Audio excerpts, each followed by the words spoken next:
Hello, good evening everyone. This is Mitch and our topic for tonight is from the book of Proverbs chapter 2 verse 16.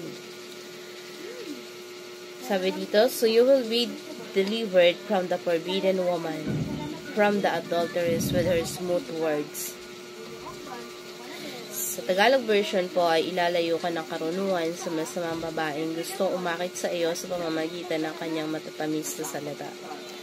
So, ang talatang ito, ang gusto ituro ng talatang ito ay ang pag meron kang karunungan na nanggagaling sa Diyos ay ilalayo ka sa hindi nararapat na babae o lalaki sa iyong buhay. Yung magiging partner mo na maraming mga tao na magaling lang magsalita at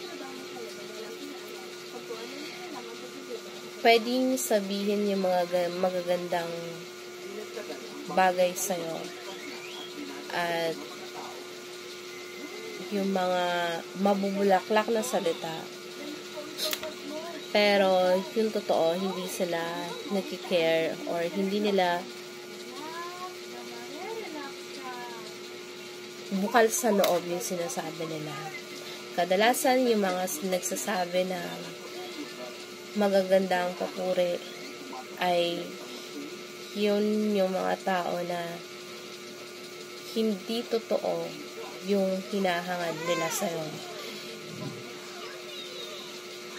Mas maganda pa minsan kapag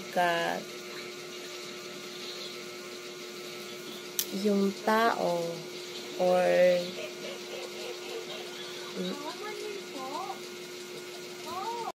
wala siyang hangarin na maging totoo para sa'yo. Kapag ang isang tao nagpapakita lang ng physical attraction o yung emotion na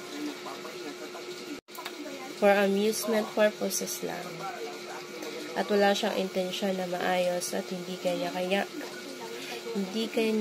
kayang panindigan at wala siyang clear intention na makasama ka habang buhay.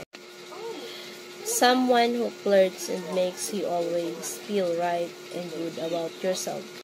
Pero kapag ka may karunungan ka na galing sa Diyos ay iiwas ka nito sa kapahamakan at malalayo ka sa mga tao.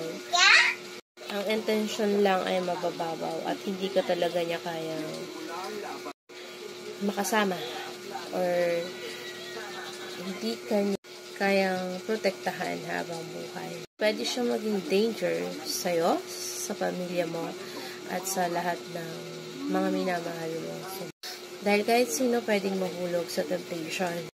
Kaya huwag mong iisipin na ang ibang tao lang pwedeng magkasalat at pwedeng mahulog sa temptation na pagsisimula ng hindi niyo pagkakaunawa ang partner. Minsan, nasa atin, nasa sarili natin kung padadala tayo sa mga kaya huwag kang mahulog sa mga trap. Akala mo totoo at yung satisfying words na namimit mo sa kanya pero yun pala hindi siya totoo, hindi niya kaya makipag-commit at hindi kanya kayang panindigan sa buhay niya.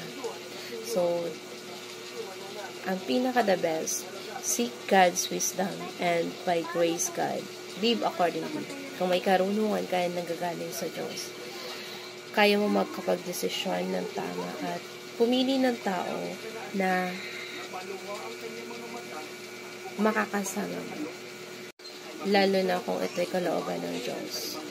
So, yun lamang po ang katuruan sa talatang ito. Magandang gabi. God bless everyone.